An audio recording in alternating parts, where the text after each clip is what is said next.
nag-aalaga sa amin, may pinagpapakain sa amin. Nakakapag-aral na po kami ng mabuti na dating nakita ko lang. Ngayon, personal, face-to-face na ako nakapag-aral. Nakatulog kami ng maayos, walang panganib na nakaba sa amin, ligtas kami. Ang Taguig Lingag Center ay isa po sa mga child caring facilities natin dito sa Taguig na pinamumunuan po ng City Social Welfare and Development Office. Ang layunin ng ating facility ay magkaroon ng pansamantalang tahanan para po sa children in need of special protection, ay mga tinatawag nating CNSP, at children at risk, o yung mga batang nakaranas po ng iba't ibang mga pang-abuso o maaaring nakaranas ng iba't ibang eksploitasyon o pagpapabaya. No. Kasama rin po dito yung mga tinatawag nating mga nasa vulnerable sectors, tulad po ng mga children in street situation o yung mga tinatawag natin o mas kilala nating mga street children.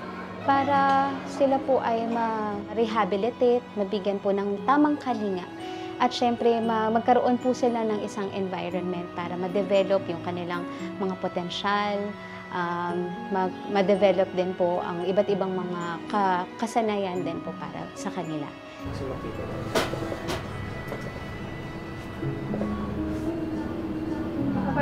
Natatakot kasi po ako dito dati kasi kala ko dati ko nang away sa akin, pero wala naman po. Natatakot po. Akala po kasi may gagawin sa aming iba, pero nagkamali po ako. Magiging mas maayos pa pala po ang buhay ko dito, magiging maganda.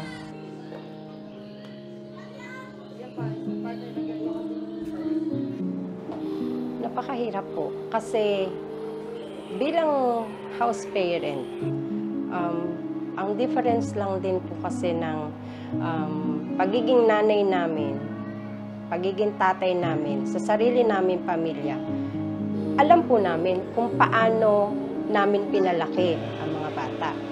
Pero pagdating po dito, hindi po namin alam kung ano yung origin ng bata. Hindi po namin alam kung ano yung kinalakihan niyang environment. Hindi rin po namin alam kung paano sila pinalaki ng magulang nila. Kaya malaking question po sa amin kung paano din sila pakikitunguhan.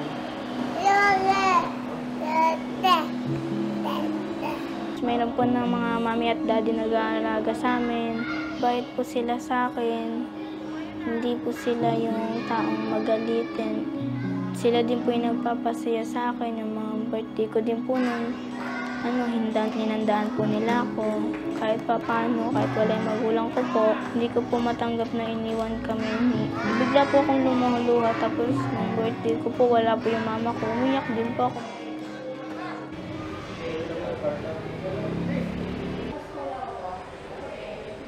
Bagamat hindi kasama nila yung kanilang mga magulang, pero yung mga primary caregivers po natin, like our house parents, na sila yung mga tumatay yung mga magulang, gusto po natin ma-develop din sa kanila yung similar environment ng isang mapagkalingang tahanan. Importante po na magkaroon sila ng ganung environment para maramdaman nila yung pagmamahal at tamang kalinga. Kasi alam naman po natin na kung hindi po natin ito mapapakilala sa kanila, hindi rin po nila ito magagawa o mapapakilala din sa ibang tao. At lalong-lalo na sa paglaki po nila. So yun po yung gusto po natin na i-build o maipunla natin sa ating mga residente, no? Yung pagmamahal, yung tamang kalinga, at higit sa lahat, yung masayang memories ba ng isang bata pag siya ay lumalaki. Kung ano man yung mga natutunan nila dito, sana maisabuhay nila sa labas.